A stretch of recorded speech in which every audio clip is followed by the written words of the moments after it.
Vrijspraak in geruchtmakende moordzaak Oostkapelle. Het is vrijdag 28 mei, dit is Zeeland Nu. Rechter ziet niet voldoende bewijs. Vaccinatietempo komt op stoom. En ambities in de techniek, 30% vrouw. Goedenavond. Vrijspraak dus voor de man uit Oostkapelle die ervan verdacht werd dat hij 2 jaar geleden zijn buurvrouw doodstak. Volgens de rechtbank in Middelburg is er geen wettig en overtuigend bewijs dat de man de dader is van die fatale steekpartij. De rechtbank heeft gekeken welke bewijsmiddelen in het dossier zijn en de rechtbank heeft gezegd enerzijds is er belastend bewijs voor de verdachte, maar anderzijds is er ook ontlastend bewijs. En de rechtbank heeft gezegd er zijn zoveel twijfels dat we het niet met zekerheid kunnen vaststellen, dus vrijspraak. We gaan naar verslaggever Niels Schuurbiers die deze zaak al vanaf het begin volgt. Uitspraak was 3 weken eerder dan gepland. Meestal duidt dat al op vrijspraak, Niels. Maar toch kan ik me voorstellen dat het voor veel mensen een verrassing moet zijn. Ja, dat was zeker een verrassing. Morgen is het exact 2 jaar geleden dat de nu vrijgesproken man is opgepakt. En het komt niet vaak voor dat iemand 2 jaar in voorarrest zit en dan wordt vrijgesproken. De buurtbewoners die zagen het natuurlijk niet aankomen, maar de verdediging ergens wel. Want de punten waarop de rechtbank de man nu heeft vrijgesproken zijn ook de punten die de verdediging bij al die tussentijdse zittingen heeft aangegeven. Dus de advocaten van de vrijgesproken man keken alvast naar de nabije toekomst. Ik hoop echt dat ook de bewoners op het park deze uitspraak gaan respecteren. En dat als mensen met elkaar wordt omgegaan, ook als mijn cliënt weer terugkomt. Ik denk dat het wel heel belangrijk is dat hij weer kan gaan resocialiseren, want hij heeft toch 2 jaar lang onterecht vastgezeten. Ja, Niels, die buurtbewoners speelden echt wel een kenmerkende rol in deze zaak. Ze hadden al jaren een conflict met de verdachte. Hoe reageerden zij? Ja, die zagen dit niet aankomen en die vragen zich natuurlijk af van ja, wat nu? Want welke lezing je ook gelooft, die van de buurtbewoners of die van de vrijgesproken man, over één ding zijn ze het eens. En dat is dat er daar toch wel een flink conflict was tussen de buren. Dus het is nu de vraag hoe het verder moet op Park Zonnehoven. Als hij terugkomt, dan zullen we moeten accepteren, dat is niet anders. En dan moeten we het beste maar van hopen om elkaar maar redelijk aan te kijken en verder maar niet te veel paniek zaaien. Van alle 2 kanten. Als er mogelijkheden zijn om hem hier weg te halen, te verhuizen, dan denk ik dat er veel opgelost wordt hier voor dit park. We zijn in overleg met de vertegenwoordiger van meneer F. uit Oostkapelle. En wij hebben afgesproken dat hij voorlopig de eerste 2 weken niet op het park komt. En we zullen die 2 weken benutten om met elkaar in gesprek te gaan om te zoeken naar een duurzame oplossing. En een duurzame oplossing kan dan nog alles zijn. Hij komt terug, hij gaat verhuizen. Ja, ik wil niet vooruitlopen op de zaken, maar we gaan verder in gesprek. En ik ben blij dat we deze tijdelijke oplossing nu even hebben. Niels, tot slot nog even terug naar de uitspraak van vandaag. Want het Openbaar Ministerie had dit natuurlijk niet verwacht. Hoe reageerden zij op de uitspraak en vooral wat gaat er nu gebeuren? Nou, de komende 2 weken zijn cruciaal in deze zaak, zo kunnen we het wel noemen. Het Openbaar Ministerie gaat zich beraden, gaat kijken wat ze van deze uitspraak vinden en of ze in hoger beroep gaan. Daar moeten ze dan wel natuurlijk aanknopingspunten voor hebben. Maar de kans is natuurlijk wel aanwezig dat ze dat gaan doen. Het verschil van een strafeis van 11 jaar en vrijspraak is nou eenmaal heel erg groot. Maar ook voor de vrijgesproken man en zijn buren zijn de komende 2 weken dus cruciaal. Wanneer er gekeken gaat worden hoe en zo ja, wanneer de man terug zal keren naar Park Zonnehoven. Niels Schuurbiers bij de rechtbank, dankjewel.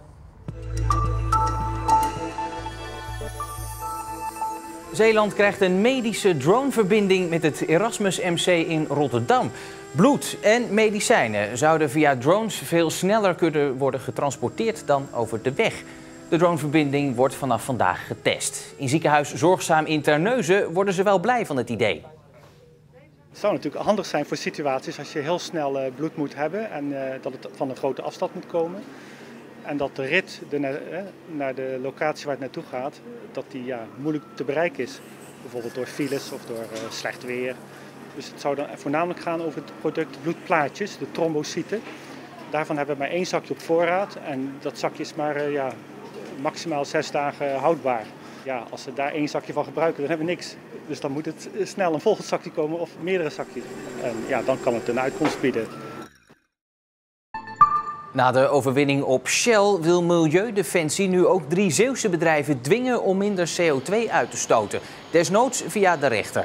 Het gaat om Yara in Sluiskil, om Zeeland Refinery in Vlissingen en om Dow Benelux in Terneuzen.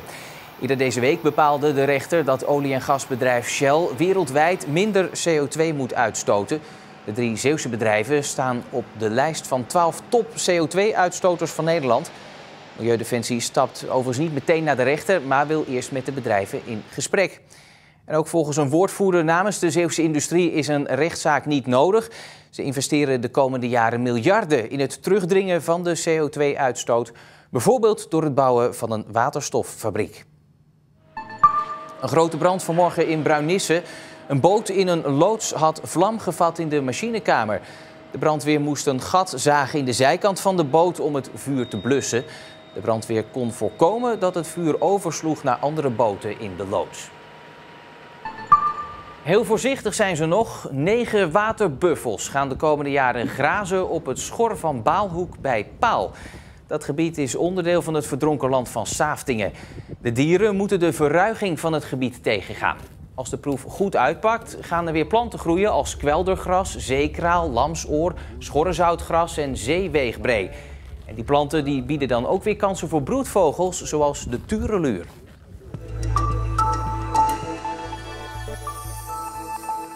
Het vaccinatietempo wordt opgevoerd. Begin juli zullen ruim 250.000 zeeuwen tenminste 1 keer geprikt zijn. Dat zegt de GGD. Maar wel meteen met een belangrijke kanttekening. Er moet namelijk wel voldoende vaccin zijn. Bent u rechts? Ja. Dan is links misschien beter. Het kan een beetje stijf worden. En daar gaat hij. Net als deze mevrouw kunnen heel veel Zeeuwen de komende week hun prik gaan halen. De GGD voert namelijk het vaccinatietempo op. Nu prikken ze nog rond de 20.000 Zeeuwen per week. Vanaf volgende week worden dat er 30.000 en daarna zelfs nog meer. Nou, het gaat heel goed. Als je ziet, deze week zitten we rond de 20.000 prikken in Zeeland. Nou, je ervaart denk ik de rust op de locatie. Hier worden vandaag een kleine 1500 prikken gezet. En er is rust op de vloer. En dat betekent natuurlijk iedereen weet wat hij moet doen. Om het in goed Nederlands te zeggen, jetzt geht's los. Oftewel, het gaat nu echt los. Vanaf volgende week worden er 30.000 Zeeuwen per week geprikt. Het gaat naar 35.000. De organisatie is erop ingericht, de mensen zijn er. Maar de vraag blijft natuurlijk wel of alle vaccins geleverd worden. Want sinds vandaag wordt er in Zeeland geprikt met het Janssen-vaccin. Hier aangegeven met het groene bolletje. En vrijwel meteen maakt minister De Jonge bekend dat er problemen zijn met de levering van dit vaccin. Maar de GGD in Zeeland ziet het niet al te somber in. Het meeste wat wij prikken is Pfizer. En Pfizer is heel constant in levering en heeft ook in het verleden ook vaak meer geleverd dan verwacht. Dus dat is heel constant. En AstraZeneca is nog maar een heel klein deeltje. Tweede prikken voor zorgmedewerkers. En nu dan Janssen wat er komt. Dat is relatief nieuw natuurlijk. Dus dan moeten we zien hoe het gaat met de levering daarvan. Gisteren was in het nieuws dat er minder geleverd werd dan eerder verwacht. Dus dat is dan wel spannend. Want dat is natuurlijk ook voor de jongeren met name van belang. Die ook met Janssen voor een groot deel geprikt gaan worden. Na het prikken is het een kwartiertje zitten en kijken of er geen complicaties optreden. Hier vooral opluchting. Ik ben heel blij. Ja, begin van ietsje meer vrijheid. Dus, vooral voor degene om je heen, ouders. Ik heb een dochter die in medisch risicogroep zit, dus ik ben heel erg blij. Je voelt er eigenlijk weinig van. Nu verplicht 10 minuten zitten en dan komen we weer naar huis. En als u wilt weten wanneer u aan de beurt bent, in onze app en op onze website staat een tijdschema.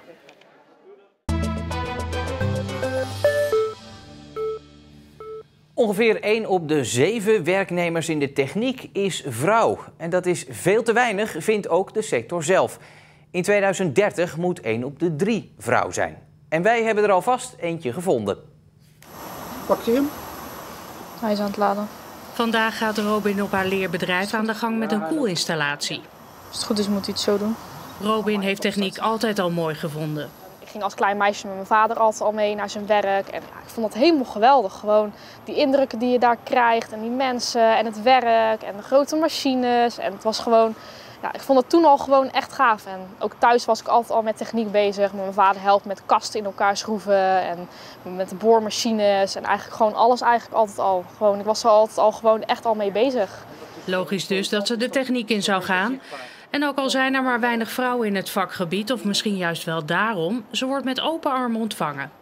Je krijgt eigenlijk bijna nooit echt negatieve reacties. Echt heel zelden dat er af en toe mensen zijn die dan ineens een bek maar een gooi geven en dan weer iets negatiefs eruit gooien. Maar er is een bepaald beeld gecreëerd over vrouwen in de techniek, wat eigenlijk helemaal niet klopt. Ze denken allemaal van, oh ja, vrouwen in de techniek, dan moet je jezelf heel de dag bewijzen, heel de dag voor je eigen mening opkomen en heel de dag word je lastiggevallen door allemaal mannen. Maar dat is gewoon echt niet zo. En ik weet ook niet hoe dat beeld er komt, maar ja, daar moeten ze gewoon echt vanaf. Het heeft juist zo zijn voordelen om de enige vrouw te zijn. Ja, je wordt echt op handen gedragen. Je hoeft maar zo te doen en ze doen het voor je. Het is echt, je hoeft echt niet bang te zijn dat die mannen raar gaan doen of gemeen of iets. Of jongens uit je klas vervelend, want ze vinden het juist alleen maar leuk. Ja, ze behandelen je gewoon echt als een vent. Het is echt zo. Ze maken net zulke domme grapjes tegen mij en net zulke stomme dingen dat ze doen. En ja, het is gewoon gezellig. Dus gewoon een poosje koeltechniek is geduld hebben, hè? Ja. Gaat niet vanzelf. Nee. Was dat maar zo'n feest. Bij het leerbedrijf heeft Robin een bijzondere leermeester, haar vader. Hij snapt wel waarom zijn dochter voor dit vak heeft gekozen. Geen ene dag is hetzelfde.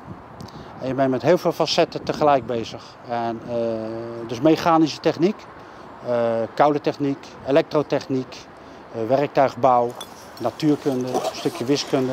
Eigenlijk, het is heel breed. En dat Robin in een mannenwereld gaat werken, lijkt hem ook geen probleem. Die komt er wel, ja, absoluut. Ja, vakvrouw in de dop. Ja, even wachten. Ja. Connectie? Ja. Okay. Hoe doet ze het? Ze doet hartstikke goed. Ja, we zijn als coördinator best blij inderdaad met zo'n gemotiveerde jonge dame in ons team. Het jammere vinden de mannen wel dat het nog altijd bijzonder is dat een jonge vrouw bij het bedrijf zit. En dat terwijl meisjes al in 1990 worden opgeroepen goed over hun toekomst na te denken. Ik heb eigenlijk van de lagere school af al geweten dat ik dit wilde gaan doen. Dus ik ben naar een technische school gegaan. Een slimme meid is op haar toekomst voorbereid. En misschien wel een toekomst in de techniek, maar dan moet de sector zelf ook in actie komen. Ik denk dat we inderdaad wat actiever de vrouwen een kans moeten geven. Inderdaad ook in de zware beroep. Als iemand zich geroepen voelt, graag. Ze moeten het gewoon doen. Niet twijfelen, gewoon doen. Ook al denk je van, ja, misschien is het niks, doe het gewoon.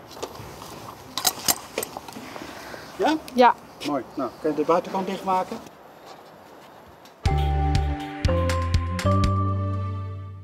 Het begon vanochtend heel rustig, want er was bijna geen wind. Nou, vanmiddag kwamen er vooral wat stapelwolken, maar al met al werd het al zo'n 5 graden warmer dan gisteren.